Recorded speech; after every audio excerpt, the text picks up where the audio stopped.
काल दिनांक 21/3/2025 रोजी 6:45 वाजताच्या दरम्यान पंचशील चौक हिंदुस्तान फर्निचर दुकानाजवळचा स्पॉट आहे. तिथे ऑटोच्या सवारीवरून भांडण झालेलं होतं. त्या भांडणामध्ये जखमी आहेत श्री प्रमोद ज्ञानेश्वर ढगे, वय 38 वर्ष, राहणार जामठा, ग्रामपंचायतच्या हिंगणा, पोलीस स्टेशन हिंगणा, नागपूर. याला जे आरोपी आहेत जे आपल्या आता अटकेत आहे, आरोपीचं नाव आहे राजेश उर्फ राजा मंगल कुहीकर, 43 वर्ष, राहणार माळगी नगर, हुडकेश्वर, नागपूर. यांनी रॉडच्या साह्याने त्यांना मारून चेहऱ्यावर आणि डोक्यावर जखमा करून गंभीर जखमी केलेले होते. आम्हाला जशी पोलीस स्टेशनला माहिती मिळाली, आम्ही घटनास्थळी पोहोचलो आणि जखमीला हॉस्पिटल येथे भरती केलेलं होतं, केअर हॉस्पिटल येथे. त्यांचं आता ऑपरेशन वगैरे झालेलं आहे. सध्या ते अनफिट आहे. गुन्हा दाखल झालेला आहे. आरोपी अटकेत आहे. मॅडम, यामध्ये जसं आरोपीच्या संदर्भात थोडी डिटेल माहिती सांगू शकाल, किंवा हा वाद जो झाला हा कशा पद्धतीचा आणि नेमका काय होता? मी सांगितलं की आरोपीचा सवारीच्या याच्यावरून दोघांचाही वाद झालेला होता.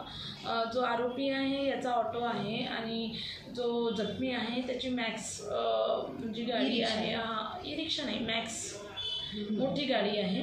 तर ती बुट्टीबोरीला ते पॅसेंजर हे करत असतात. तर जखमी आला आणि यांचा नंबर लागलेला होता आरोपीचा, आणि याचा नंबर लागलेले असताना त्याचे जे कस्टमर आहेत किंवा सवारी आहे ते यांनी गाडीत बसवलं आहे. तर चालत्या गाडीत असल्यामुळे कस्टमर बसले, तर त्या एखाद्या विषयावरून या दोघांचा वाद झाला आणि तो इतका विकोपाला गेला की त्यांनी गाडीतला आरोपीने त्याच्याच ऑटोमधला रॉड काढला आणि त्यांनी जखमीवर वार केलेला आहे. त्यावेळेला सवारी होती का त्यांच्या ऑटोमध्ये, दोघांच्या ऑटोमध्ये? नाही, याच्यामध्ये सवाऱ्या होत्या आणि ह्या म्हणजे हा त्याच्या लाईनमध्ये होता की आता तो भरणार होता, चालू होता त्याचा. आणि यांचं टायमिंग काय आहे घटनेचा?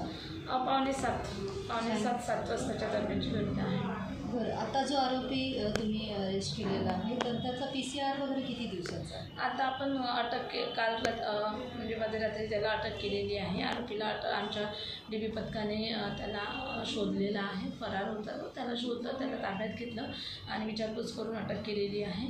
आता आम्ही त्यांना पोलीस कोठडीसाठी नेत आहोत. आता आम्ही कोर्टाला विनंती करू की आम्हाला PCR देण्यात यावं.